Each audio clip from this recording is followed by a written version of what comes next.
मैं एक औरत होकर किसी दूसरी औरत की बेइज्जती बर्दाश्त नहीं करूंगी। इतनी ठंडी यह चाय है या शरबत? इतने दिन हो गए अभी तक तुम्हें चाय बनाना नहीं आया? रजत भैया गुस्से से चिल्लाए तो वो आप बाथरूम में चले गए थे ना, मैं अभी दूसरी बनाकर लाती हूँ। जवाब में मिमियाती सी रक्षा भाभी की जवाब आई। वो चाय का कप उठाने के लिए झुकी ही थी कि अपना मोबाइल उठाते भैया का हाथ लगने से सारी चाय भाभी के हाथ पर गिर गई। वह दर्द से करा उठी।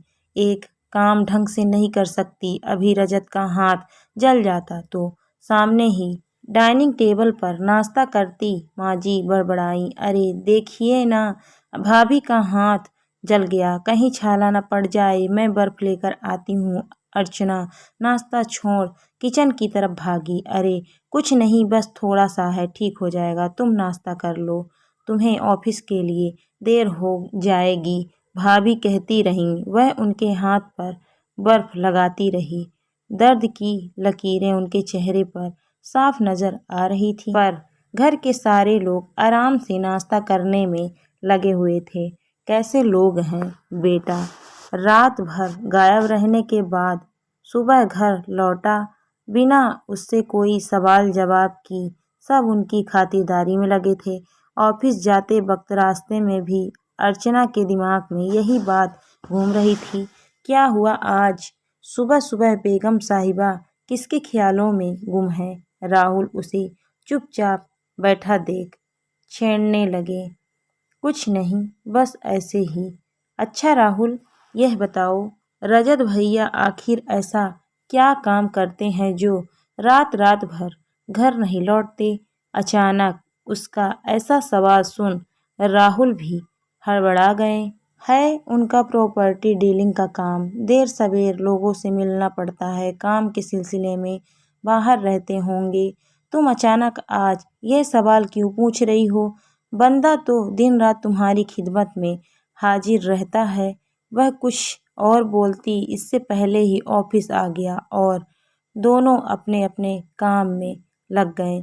उसके और राहुल की शादी को अभी 3 महीने ही हुए थे। एक ही ऑफिस में काम करते हुए दोनों करीब 2 साल से एक दूसरे को जानते थे।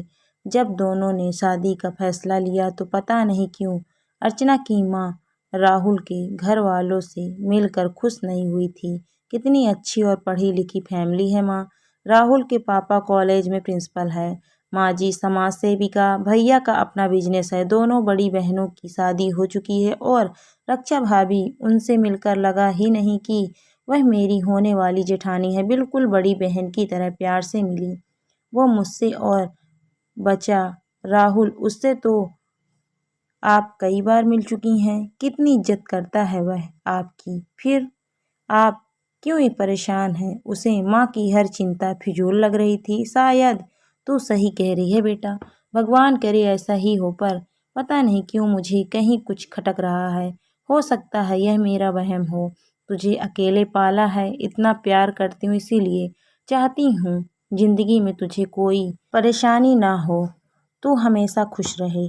और वह राहुल के प्यार में खोई माँ की चिंता और डर को नज़रअंदाज कर अपनी शादी के सुनहरे सपने बुनती रही। पर अब रजत भैया का रक्षा भाभी के प्रति ऐसा व्यवहार और मम्मी जी पापा जी का तटस्थ रहना उसे माँ के डर और आशंका की वजह समझ में आ रही थी। राहुल ऑफिस के काम से 3-4 दिन के लिए बाहर गए हुए थे।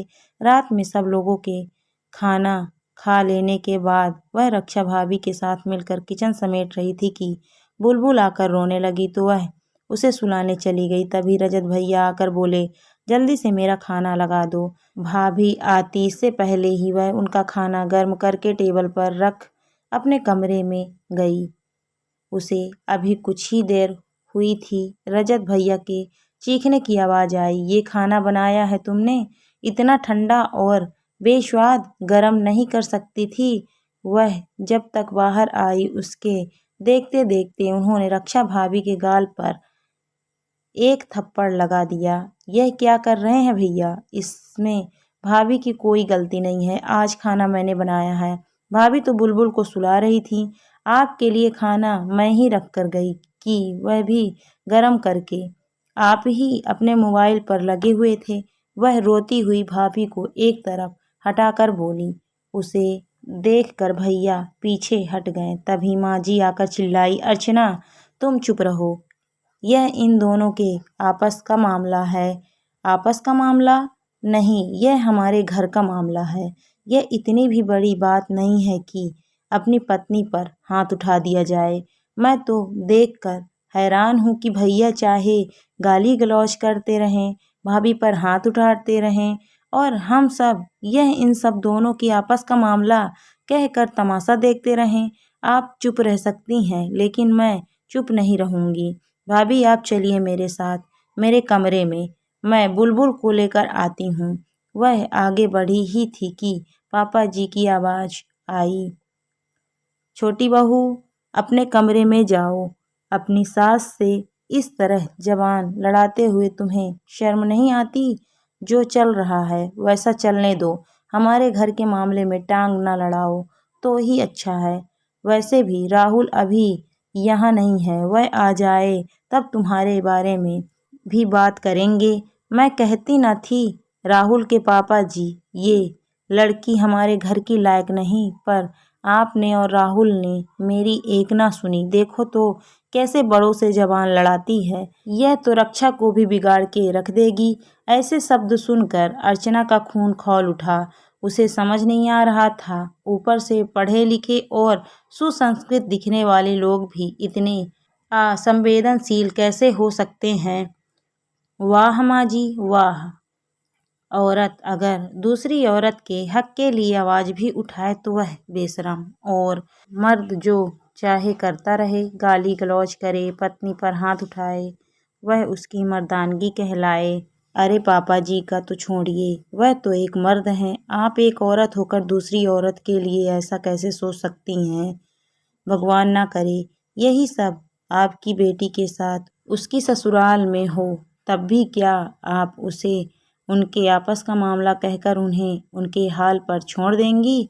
रही बात राहुल की, तो अगर उन्होंने अन्याय का साथ दिया तो मैं उनके भी खिलाफ जा सकती हूँ।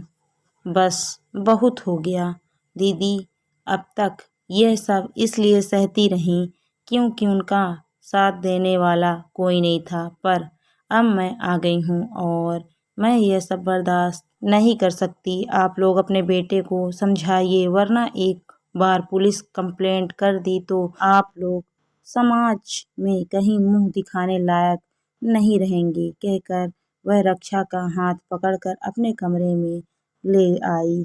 तीनों चुपचाप उसे जाता देखते रहें। दोस्तों, कहानी आपको कैसी लगी कमेंट करके ज़रूर बताइए। कहानी अच्छी लगी तो वीडियो को लाइक शेयर करें। अगर आप मेरे चैनल पर नए हैं तो प्लीज़ मेरे चैनल को सब्सक्राइब भी करें। Thank you for watching my video.